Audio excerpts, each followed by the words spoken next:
On August 13, 1860, in a log cabin at Darkey County, Ohio, Phoebe Annie Oakley Mosey was born. She was one of 8 children from poor, godly Quaker parents. Right from her start, little Annie Oakley was not at all like her sisters. She'd rather climb trees than sew dresses, play chase than to sit and knit. By the time she was 9, Annie Oakley took to hunting. She asked Pa if she could do the shooting for the family and bring in the wild game. Well, her poor Quaker parents couldn't afford much food, so wild game was what they mostly ate. And since Annie could shoot better than her own sisters and brother, and even Pa himself, he consented. Before long, she got so good that she could shoot the head of a running quail to save the meat from gunshot wounds.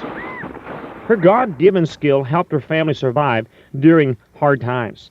People in fancy restaurants in places like Cincinnati preferred Annie's meat, for her reputation spread quickly as the best shot in Ohio.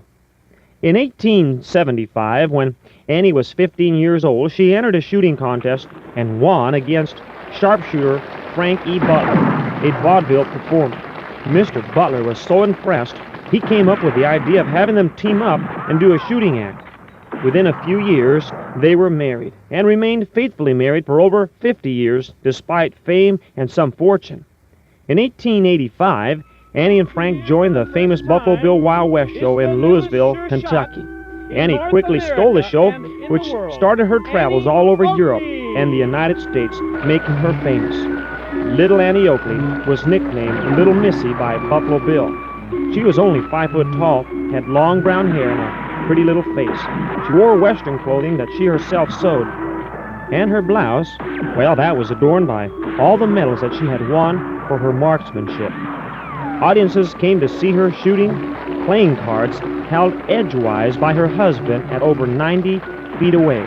Frankly, I don't even know if I could see the edge of a card at 90 feet away, let alone shoot it. Other stunts included riding a horse and shooting at the same time, shooting over her shoulder with the aid of a mirror, and shooting playing cards thrown through the air. One of Annie's most remarkable feats was a 9-hour shooting match, during which time she hit 4,772 glass balls out of 5,000, meaning she only missed 28 times. Incredible shooting. Annie Oakley was also a pioneer in another field.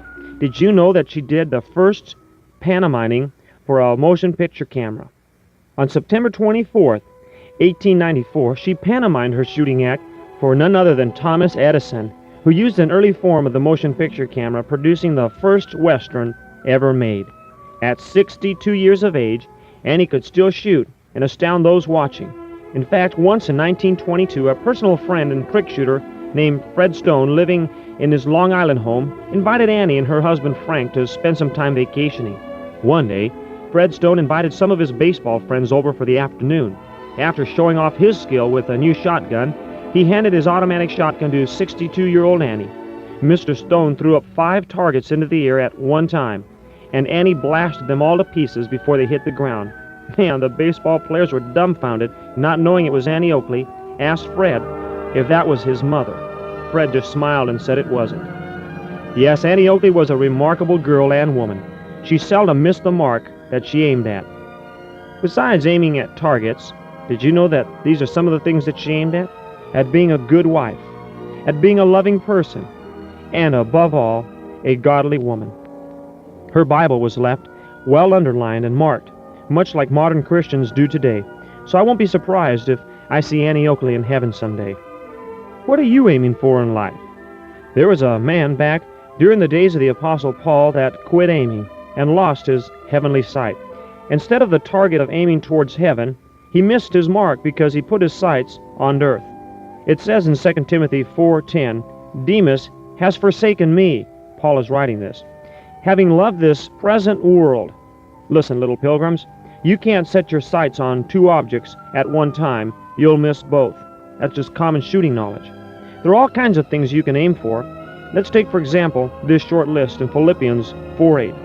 Finally, brothers and sisters, whatever things are true, whatever things are honest, whatever things are just, whatever things are pure, whatever things are lovely, whatever things are of good report, if there be any excellence and praise, think and aim for these.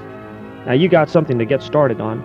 You keep aiming for those things that I've just listed and the other scriptures that are mentioned in the Bible. Good shooting, and God bless you.